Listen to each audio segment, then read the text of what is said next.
ভালোবাসতাম আর আমার ইন্টেনশন ছিল সে আমাকে ভবিষ্যতে বিয়ে করবে, আমার স্বামী হবে, এই কারণে আমি তাকে টাকা দিয়েছিলাম। সে যে আমার তেমন প্রতারণা করবে সেটা তো আমি জানতাম না। ওকে, টাকা ক্লিয়ার। আপনার মা তো উকিল বাপ ছিল আসলে ফোনে মনে হয় বিয়ে করার সময়, তাই না? ওইটা আসলে আপনাকে প্রতারণা মানে কি বলে বিয়ে করেছিল আর কি বলে আপনি রাজি হয়েছেন? আপনি তো জানতেন যে লায়লার সাথেও প্রতারণা করেছে আসলে। লায়লার গল্পটাই বলছো কেন? না না, আপনি তো বলে ও তো জানে, তাই না? শুনে কেন গেল? এইটা আমি বলবো, ও পারবে না। না না না, আমি ও তো জানতো আন্টি, ও তো জানতো। আচ্ছা আমি বলি, আচ্ছা ওর ভিতর থেকে যেটা বলেন আপনি বলেন। ও সব সময় বলতো যে লাইলার আর আমার বয়সটা অনেক ইকুয়াল ছিল, তার সাথে আমার কখনো যায় না।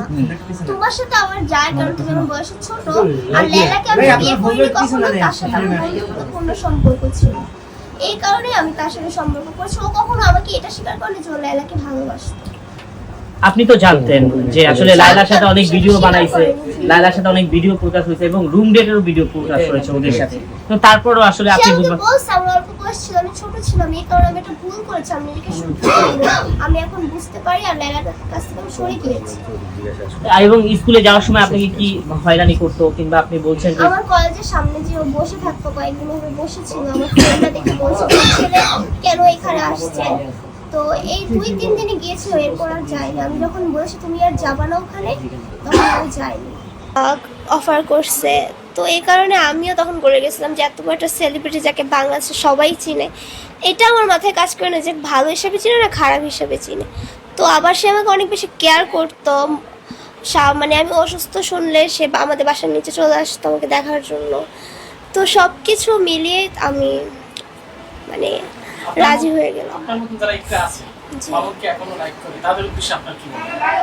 যে মানে আমরা উপর দিয়ে যা দেখি ভিতরে কিন্তু তা না। আমি তাদের উদ্দেশ্যে একটা কথাই বলবো যে মানুষ দেখতে সুন্দর হলে কিন্তু তার ভিতরটা ভালো হতে হয়। মামুন দেখতে ভালো কিন্তু তার ভিতরটা একদম কুৎসিতে ভরা, সে অনেক জঘন্য, তার মুখের ভাষা তো আরো বেশি খারাপ। আমি চালু করে দিছি। না, ও শুধরাবে না, কখনো শুধরাবে না। ও কখনো শুধরাবে না। বিয়ে কিভাবে করবো বলেন?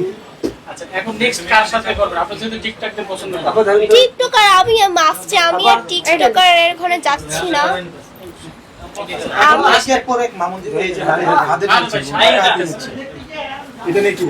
এখন যদি আমার মানে বিয়ে করার প্রশ্ন আসে এখন, তাহলে আমি মা বাবার পছন্দে বিয়ে করবো, কারণ নিজের পছন্দে আমি দুইবার ঠকছি, একবার না। এই কারণে আমি এখন যদি বিয়ে করবো মা বাবার পছন্দেই করবো। আচ্ছা আপনার মা বলছিল যে মামুনকে পছন্দ করতে না, এখন কি আবারও মায়ের কথা অমান্য করবেন? না, কারণ না, কারণ যেহেতু ও মানে আমি যেটা দেখেছি যে 7 মাসেও সে শুধরায়নি, সে মনে হয় না যে 7 জন্মেও কখনো শুধরাবে।